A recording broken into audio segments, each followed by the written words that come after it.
Coming up in today's video. Follow along as I visit my favorite Mabon plant, the spider lily, and learn all about these otherworldly flowers.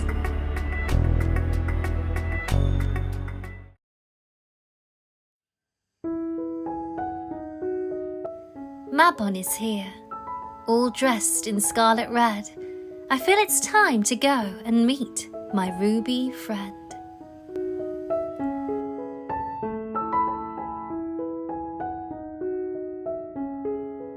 Lycoris radiata, most commonly known in the West as the red spider lily, is a plant in the amaryllis family that originates from China. It is known by many other different names such as the fire flower, the red magic lily, the corpse flower, and the resurrection lily, to just mention a few. It is a very mystical flower, full of meaningful symbolism, spiritual significance, and has a multitude of interesting folklore. I'm so very glad to be able to share a bit of the charm of these flowers today, as I've been fascinated by these magical flowers since the very first time I set my eyes on them many years ago.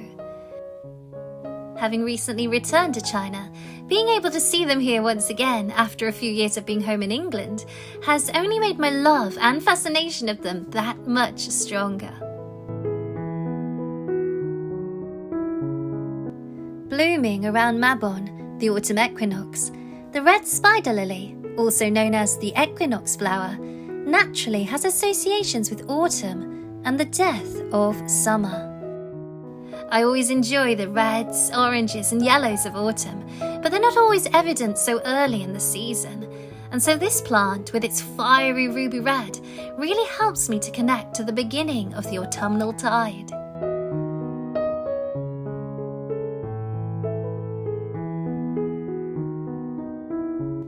Though spider lilies can come in a few different colours, the red variety of the plant is my very favourite and my absolute go-to Mabon Flower. Due to their associations with the arrival of autumn, spider lilies are often incorporated into seasonal festivities in China, Korea, Japan and Nepal. And here in China, there are also quite a few different spider lily accessories to adorn yourself with for the season, such as hairpins, embroidered fans, spider lily earrings, and temporary tattoos for your forehead. The red spider lily is a bulbous perennial with showy, bright red flowers on tall stalks.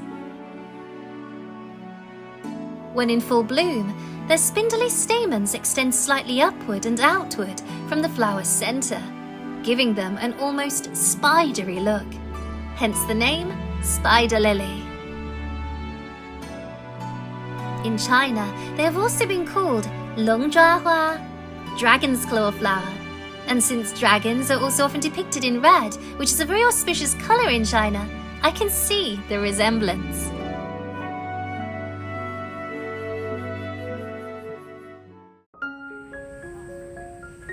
Though for me, I've personally always seen them more like fireworks and like to think of them as nature's way of celebrating autumn by surprising us with a burst of scarlet flame. And a surprise they truly are, for without any foliage growing about it, they seem to almost spring up out from nowhere, popping their beautiful heads up for just a few days during autumn as they flower and take over the fields.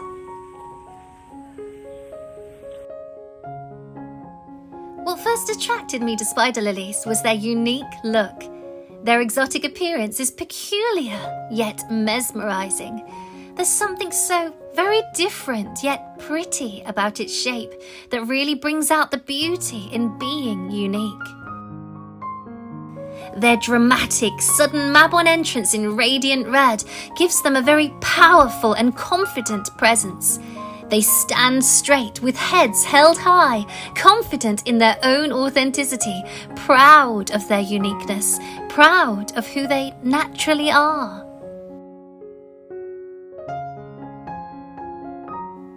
They are delicate, yet mighty flowers. which strike a beautiful balance between life and death, making them the perfect flower for Mabon, and very much give me those powerful Persephone vibes.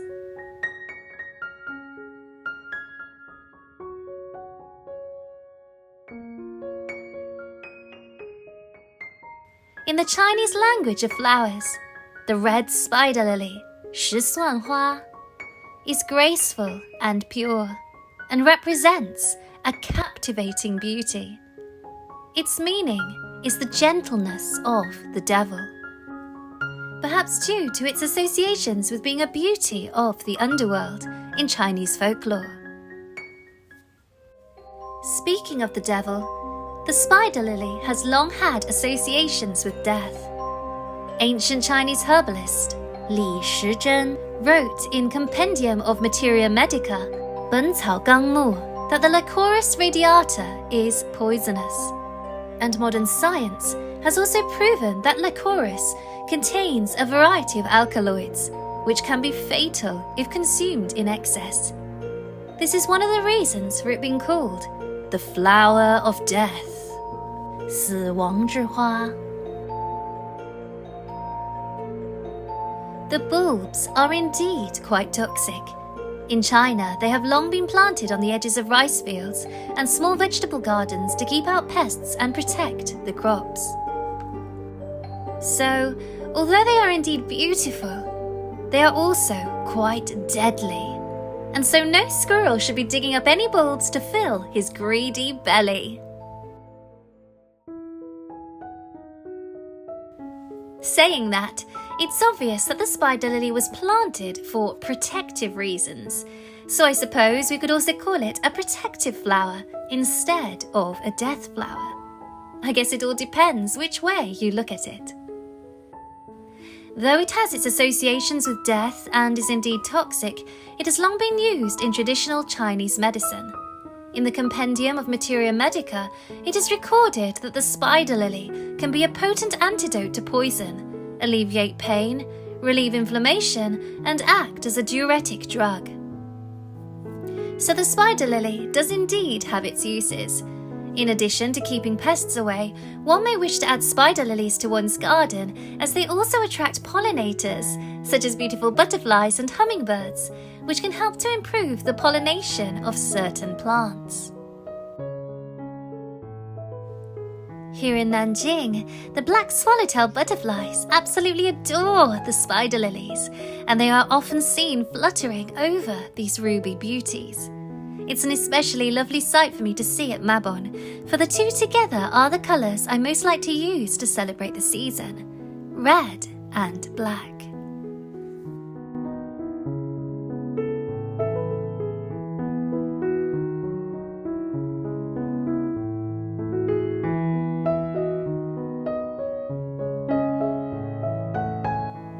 Primarily, red spider lilies are planted today for ornamental purposes, as they add a vibrant rouge carpet during autumn when most other flowers are fading.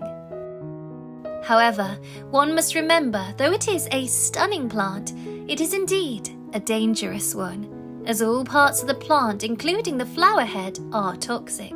So just be aware of the plant's poisonous properties before adding these beauties to your garden.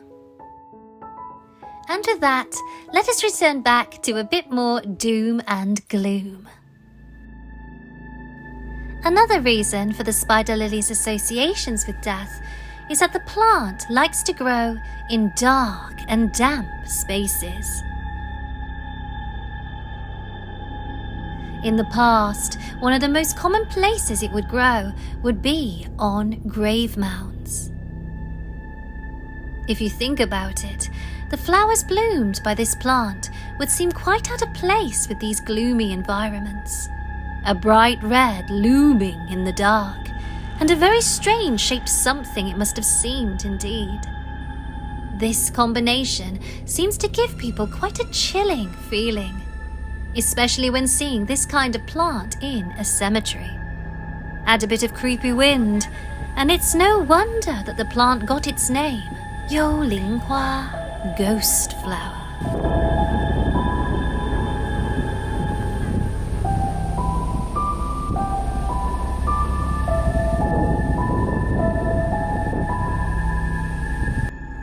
to add to the macabre, in historic times, way back before bodies were cremated, human bodies would be naturally buried directly into the earth, and so disturbance by foxes and other animals was a common problem. So unlike the fence of spider lilies around vegetable patches I mentioned earlier, the spider lilies would be planted directly atop the grave mound to deter any animals that might dig up the dearly departed, which is how it got its name, 死人花, corpse flower. And what an eerie sight they must have been when out of the ground, seemingly out of nowhere, they'd pop up and bloom a blood red, as if having drawn in the blood of the dead. Quite a vampiric-style flower it must have seemed, if you ask me.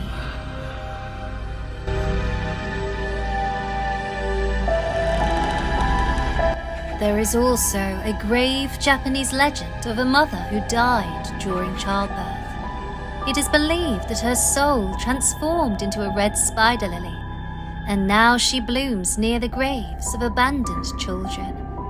It is this tale that gave the spider lily its name, abandoned child flower.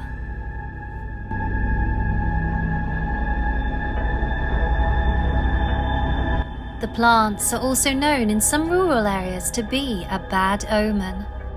There are many legends related to the spider lily amongst the Chinese. Some say that the spider lily is an ominous flower, that it will absorb the yin energy from the dead, and if you see it, you will be unlucky. Therefore, the elderly in rural areas often warn their children to stay away from this flower and to never touch it. In Japan, there's also an old superstition that if you pick the flowers and take them home, they will become very angry and set your house alight with flame. Perhaps this, along with ghostly swaying spider lilies in the wind, is what gave the flower its name. 鬼情火, ghost fire.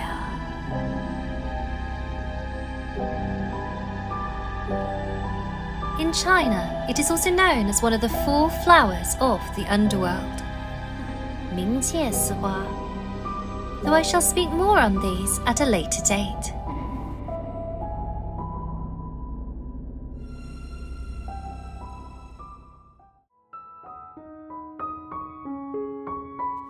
Earlier, I spoke of how these spider lilies, with their lack of foliage, seem to spring up and bloom out of nowhere. This is not because the plant doesn't have any leaves, but rather that its flowers bloom well before its leaves come out. It's a little sad in some ways, as the leaves only emerge after the beautiful blooms have faded away. Flower and leaf just never seem to meet. There is a Chinese mythological tale that explains this unusual trait of the plant. It's a tragic tale of 2 celestial beings who fell in love, but were forbidden to meet. Chinese legend has it that long ago 2 celestial spirits were appointed to guard and protect the spider lily flowers. One was called Manzhu, and the other was ShaRma. Manzhu guarded the petals, while ShaRma guarded the leaves, always knowing about the existence of one another, but forbidden to leave their assigned locations, and so forbidden to ever meet. Over a period of many years, their growing curiosity of each other drove them to defy their instructions. Then one day, the flower spirit and the leaf spirit met each other in secret, and they fell in love at first sight. Unfortunately, they were discovered by the gods and punished with a curse to never meet again. And so now, ShaRma's leaves only come out once Manzhu's petals have withered away.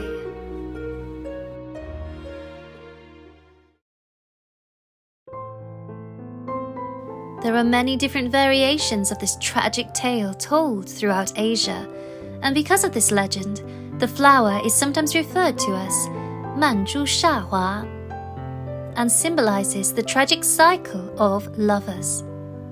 This myth is what ties spider lilies to star-crossed love. With flower and leaf never coinciding, the plant can never be considered a complete set, as one part is always missing. This has led to the flower being a symbol of splitting and of lovers who will never meet. Spider lilies thus are a symbol of separation. They represent a love that transcends the ordinary world, but one that, due to unfortunate circumstances, is ultimately doomed to fail. In Japan, it is also believed that when you meet someone for the last time, you will see spider lilies along the way.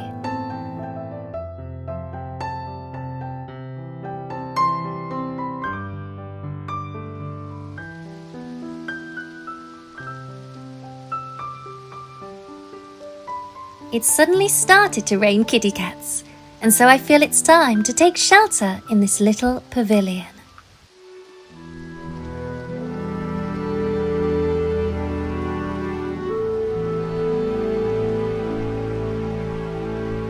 Rain at this time of year always makes me think of the red spider lilies, for they often begin to bloom in response to the first heavy rainfall of the early autumn season.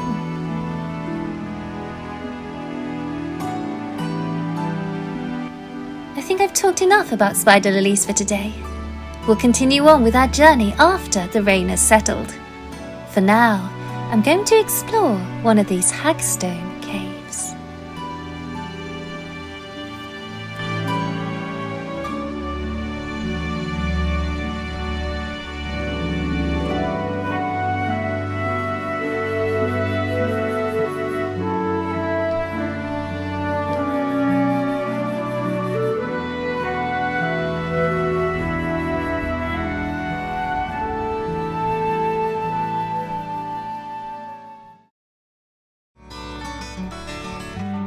Thank you for joining along with me on today's journey.